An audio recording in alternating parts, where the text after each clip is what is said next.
Hello दोस्तों। आज हम बात करेंगे film back to the future part 2 की।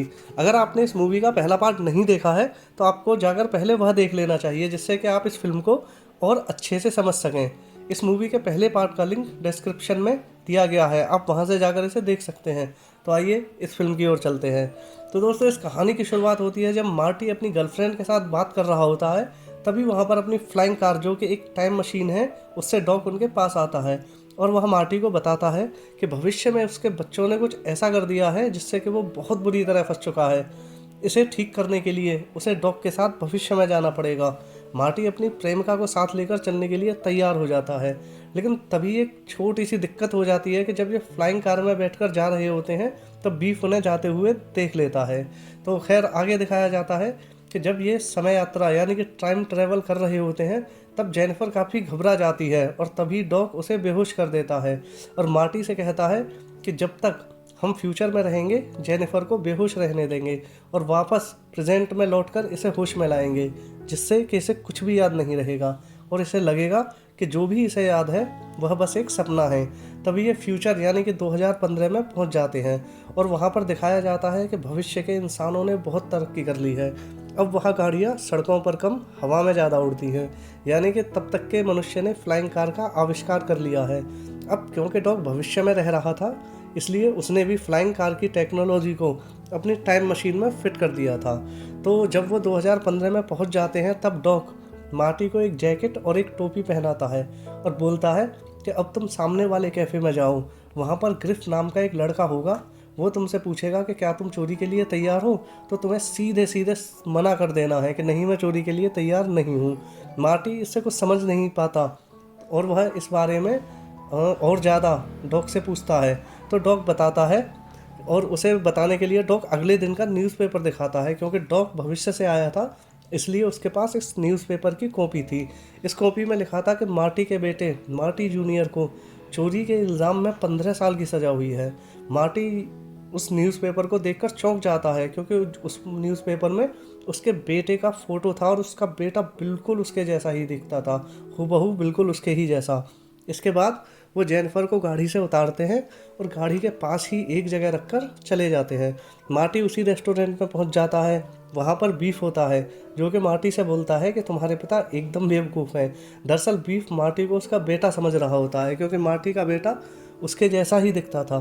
तभी वहाँ पर बीफ का पोता आता है और उसे अपने साथ ले जाता है। ठीक इसी समय वहाँ पर मार्टी जूनियर भी आ जाता है और उसे अंदर आता देख मार्टी एक काउंटर के पीछे छुप जाता है। तब वहाँ पर ग्रिफ आता है और मार्टी के बेटे से पूछता है कि क्या वो आज रात की चोरी के लिए तैयार है। मार्टी का बेटा हालांकि मना करना चाहता है, लेकिन वह ग्रिफ से डरता था, इसलिए वो इस सवाल को टालना चाहता है। तभी ग्रिफ उसे पीटने लगता है और वह मार्टी के बेटे को पीटते पीटते उसी काउंटर के पीछे फेंक देते हैं जहाँ पर कि मार्टी छुपा होता है।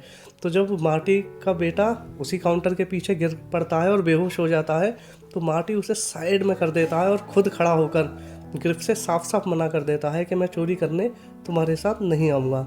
इस बात से ग्रिफ भड़क जाता है और मार्टी पर हमला कर देता है, लेकिन मार्टी उसमें लात मारता है और भाग जाता है। तो ग्रिफ की गैंग मार्टी का पीछा करती है और इस दौरान एक बिल्डिंग का कांच टूटने के लिए ग्रिफ और उसके दोस्तों को गिरफ्तार कर लिया जाता है और मार्टी वहां से बच जाता है। मार्टी बचने के बाद वहां से आगे की ओर जा रहा होता है, तभी एक आदमी उसके पास आता है और बोलता है कि क्लॉक टावर को बचाने के लिए चंदा दे दो। ये वही क्लॉक टावर है जिस पर बिजली गिरी थी। तभी वहाँ की टीवी पर एक न्यूज़ आती है कि मियामी की टीम ने वर्ल्ड कप का फाइनल जीत लिया है। तब वो आदमी बोलता है कि काश मैंने भी जीतने वाली टीम पर पैसा लगाया होता तो आज मैं बहुत सारे पैसे जीत गया होता।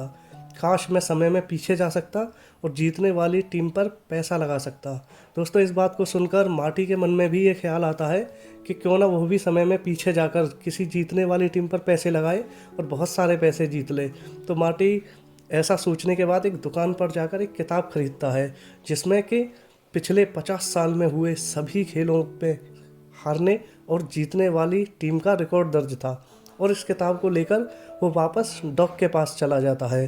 तभी ये दिखाते हैं कि जिस रेस्टोरेंट में मार्टी जूनियर बेहोश था उसी में से बीफ बाहर निकल रहा होता है। तभी मार्टी जूनियर भी वहाँ से निकलकर एक और भाग जाता है। लेकिन बीफ ये देखकर हैरान हो जाता है कि दो मार्टी जूनियर एक साथ कैसे हो सकते हैं, क्योंकि एक अभी उससे टकरा कर भागा है और दूसरा सामने कार में बैठ रहा है। अब उसे इस बात पर शक होता है और वो छिपकर मार्टी और डॉग की बातें सुनने लगता है।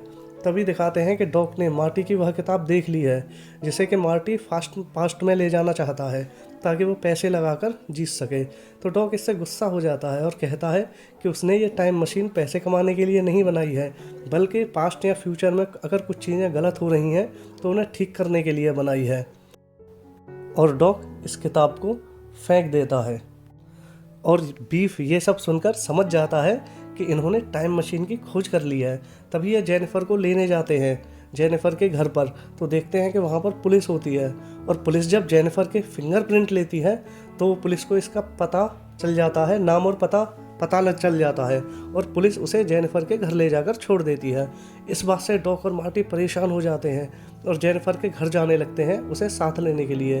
तो दोस्तों ये जा रहे होते हैं तो बीफ उस बुक को उठा लेता है और इन दोनों का पीछा करना शुरू कर देता है, क्योंकि उसे पता था कि इनके पास टाइम मशीन है। अब जेनिफर को अपने घर में होश आता है तो उसको पता चलता है कि उसकी शादी हो चुकी होती है और उसे सब अजीब लग रहा होता है। तभी वहाँ पर डॉक और मार्टी पहुँचते हैं और उनके पीछे बीफ भी पहुँच चुका होता है।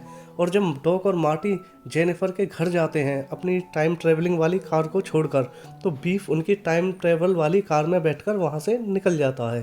तो दोस्तों दूसरी ओर जेनिफर देखती है कि उस समय के मार्टी की नौकरी जा चुकी है और वो बहुत परेशान है, क्योंकि उसकी नौकरी जाने का कारण था एक एक्सीडेंट में उसका हाथ टूट गया था और उसे अपना म्यूज़िक भी छोड़ना पड़ा था। तभी वहाँ पहुँचकर डॉक जेनिफर को बताता है कि उसे घर से बाहर निकलकर उसके साथ चलना है। तब जेनिफर वहाँ से निकल रही होती है तो वो अपने पुराने रूप को देख लेती है, जिससे कि दोनों बेहोश हो जाते हैं। तभी बेहोश होती जेनिफर को डॉक आकर पकड़ लेता है और डॉक और मार्टी जेनिफर को उठाकर अपनी टाइम ट्रैवलिंग कार में बैठा देते हैं, जो कि उस समय वहीं पर खड़ी थी जहां पर उन्होंने उसे छोड़ा था। यानी कि बीफ इनके आने से पहले इस कार से टाइम ट्रैवल करके वापस आ चुका होता है, लेकिन कार से उतरते समय उसकी छड़ी के ऊपर का टुकड़ा इस कार में गिर जाता है। तो दोस्तों मार्टी और डॉग वापस टाइम ट्रैवल करके 1985 में आ जाते हैं। बेहोश जेनिफर को उसके घर पर छोड़ते हैं और डॉग कहता है कि वो इस टाइम ट्रैवल मशीन को ख़त्म करने जा रहा है क्योंकि ये खतरा बन सकती है। इसके बाद मार्टी अपने घर जाता है तो घर का दरवाज़ा बंद देखकर वो घर में कूद कर घुसता है खिड़की से, लेकिन उसके घर में एक अनजान लड़की सो रही होती है जो कि मार्टी को देखकर चिल्ला पड़ती है और इतने में उसका बाप आ जाता है जो कि मार्टी को मारने की कोशिश करता है, लेकिन मार्टी अपनी जान बचाकर वहाँ से भाग जाता है।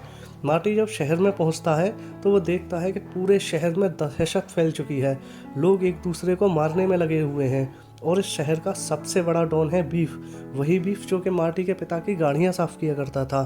दरअसल अब बीफ शहर का सबसे अमीर और सबसे दबंग आदमी है।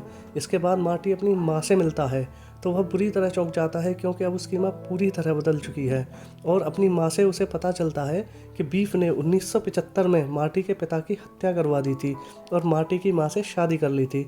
यानी कि बीफ मार्टी का स्टेप डैड यानी कि सौतेला बाप है। और क्योंकि अब मार्टी की माँ काफ़ी खर्चीली थी और शराब पीती रहती थी तो इनका खर्चा बीफ ही उठाता था, इसलिए वो बीफ को छोड़कर नहीं जा सकती थी। मार्टी इसके बाद अपने पिता की कब्र पर जाता है, तभी वहाँ पर डॉक आ जाता है। इसके बाद डॉक मार्टी को बताता है कि किसी ने पास्ट में जाकर कुछ गड़बड़ की है जिससे कि पूरा का पूरा प्रेजेंट बदल गया है। आगे डॉक कहता है कि उसे अपनी कार में उस बुक की रिसिप्ट मिली थी जिसमें कि 50 सालों के सभी मैचों की हार जीत का रिकॉर्ड था और एक छड़ी का टुकड़ा। उस छड़ी के टुकड़े को मार्टी पहचान लेता है कि वह बीफ की छड़ी का टुकड़ा है। तब मार्टी और डॉग दोनों ही समझ जाते हैं कि फ्यूचर में जिस समय ये अपनी कार को छोड़कर जेनिफर को लेने उसके घर गए थे, तब उस समय के बीफ ने इनकी कार से टाइम ट्रेवल किया था और वह बीफ टाइम ट्रेवल करके पास्ट में आया था और उसने वह बुक पास्ट वाले बीफ को दे दी थी और बीफ को बता दिया था कि तुम इस किताब में जीतने वाली सभी टीमों पर पैसे लगाओ और तुम हर मैच से काफ़ी पैसा जीतोगे। और उस किताब से बीफ ने हर बार जीतने वाली टीम पर ही पैसा लगाया और वह जीतकर सबसे अमीर व्यक्ति बन गया और उसने मार्टी के पिता की हत्या करवाकर मार्टी की माँ को अपने पास रख लिया। तो अब ये दोनों वापस 1955 में जाते हैं इस चीज़ को ठीक करने के लिए, और ये उस समय में पहुंचते हैं जिस दिन फ्यूचर के बीफ ने पास्ट वाले बीफ को वह किताब दी थी। तो दोस्तों यहाँ पर डॉग मार्टी से कहता है कि तुम पहले फ्यूचर वाले बीफ को किताब देने देना और वो उसे वापस अपने समय 2015 में जाने देना, क्योंकि अगर तुमने उसे रोक लिया तो वो वापस 2015 में नहीं जा पाएगा, और अगर वह वहाँ नहीं पहुँचा तो हम भी 2015 से वापस 1985 में नहीं जा पाएंगे, और अगर हम 1985 में नहीं पहुँचे तो वहाँ से यहाँ भी नहीं आ पाएंगे। इस तरह हमारा अस्तित्व खत्म हो जाएगा। तो दोस्तों इसके बाद दिखाते हैं कि फ्यूचर का बूढ़ा बीफ अपने पास्ट के जवान बीफ से मिलता है और उसे वह किताब देता है और वापस चला जाता है। अब यहाँ पर एक और चीज़ देखने को मिलती है कि यहाँ इस समय में 2 डॉग हैं और 2 ही मार्टी हैं। दरअसल ये वही समय होता है जो कि आपने पहले पार्ट में देखा होता है, जबकि मार्टी पास्ट में गया था और अपने माता पिता को मिलाने की कोशिश कर रहा था। अब मार्टी लगातार बीफ से उस किताब को लेने की कोशिश करता है। उसे यह किताब मिलती है, लेकिन वह देखता है कि यह वो वाली किताब नहीं है। इससे मार्टी परेशान हो जाता है। तभी वह खिड़की से देखता है कि उसके पिता बीफ को घूंसा मार रहे होते हैं, जो कि इस मूवी के पहले पार्ट में दिखाया गया था। इस घूंसे से बीफ गिर पड़ता है और वह किताब भी उसके हाथ से गिर जाती है, जिसे कि मार्टी उठाकर ले जाता है। लेकिन थोड़ा आगे जाने पर बीफ वापस उसे पकड़ लेता है और फिर से वह किताब छीन लेता है। और जब वो अपनी गाड़ी में उस किताब को लेकर जा रहा होता है तो रेडियो में एक मैच की कमेंट्री चल रही होती है, जिसमें कि एक टीम जीत जाती है। और जब बीफ उस किताब को उठाकर देखता है तो हैरान रह जाता है कि किताब में उसी टीम के जीतने की भविष्यवाणी लिखी थी और स्कोर भी बिल्कुल वही था जो कि कमेंट्री में बताया गया है। तो बीफ समझ जाता है कि इस किताब में सभी की जीत बिल्कुल सही लिखी है। तभी दिखाते हैं कि मार्टी इस गाड़ी का पीछा कर रहा होता है, और जब गाड़ी सुरंग में जाती है तो मार्टी उस किताब को उठा लेता है। अब सुरंग में बीफ की गाड़ी मार्टी के पीछे दौड़ रही होती है और मार्टी अपनी जान बचाकर भाग रहा होता है। तभी ऊपर से अपनी फ्लाइंग कार से डॉग आते हैं और एक रस्सी के सहारे मार्टी को बचाकर ले जाते हैं, और बीफ अपनी कार को कंट्रोल नहीं कर पाता और सामने खड़े एक ट्रक से टकरा जाता है। उस ट्रक का सारा गोबर बीफ के ऊपर गिर पड़ता है। वहीं दूसरी तरफ डॉग मार्टी को नीचे उतारते हैं, लेकिन तूफान के कारण डॉग अपनी कार को ठीक से कंट्रोल नहीं कर पा रहे होते हैं और वे वॉकी टॉकी से बात करने लगते हैं। तो तब डॉग मार्टी से कहते हैं कि वह किताब को जला दे, और मार्टी उस किताब को जला देता है। इसके बाद वह उस न्यूज़पेपर को अपनी जेब से निकाल कर देखता है तो उसके पिता की हत्या वाला समाचार बदल गया होता है, और अब वहाँ लिखा होता है कि उसके पिता को सम्मानित किया गया है। तभी बहुत तेज बिजली चमकती है और वह बिजली टाइम ट्रैवलिंग कार के ऊपर गिरती है और कार गायब हो जाती है। यानी कि अब मार्टी यहाँ फंस गया होता है। उसी समय एक गाड़ी आकर रुकती है, उसमें से एक आदमी उतरता है और मार्टी के पास आकर उसे एक लेटर देता है, और वह आदमी बताता है कि हमें ये लेटर 70 साल पहले किसी ने दिया था और कहा था कि आज के दिन इसी वक्त यहाँ पर मार्टी नाम का एक लड़का खड़ा होगा, उसे यह लेटर देना है। तो जब मार्टी उस लेटर को खोलकर देखता है तो वो डॉग का ही लेटर था, जिसमें डॉग ने लिखा था कि मैं 1885 में 11 महीने से रह रहा हूँ और जिंदा हूँ। दरअसल दोस्तों बिजली गिरने की वजह से डॉग गलती से 1885 में चला गया था। इसे पढ़कर मार्टी चौंकता भी है और बहुत खुश हो जाता है, और जैसे ही वह कहीं जाने के लिए भागता है तो वह आदमी जो कि लेटर देने के लिए आया था मार्टी को रोककर पूछता है कि क्या वह मार्टी की कोई मदद करे। लेकिन मार्टी कहता है कि इस समय मेरी मदद केवल एक ही आदमी कर सकता है, और वह है डॉग। तो दोस्तों इसके बाद फिल्म का सबसे रोचक और मज़ेदार सीन आता है।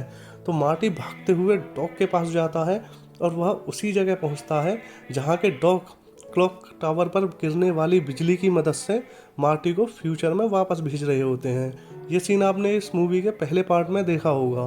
तो जैसे ही डॉग मार्टी को वापस फ्यूचर में भेज देते हैं और खुश हो रहे होते हैं, तभी उनके पीछे से इस समय वाला मार्टी पहुंचता है।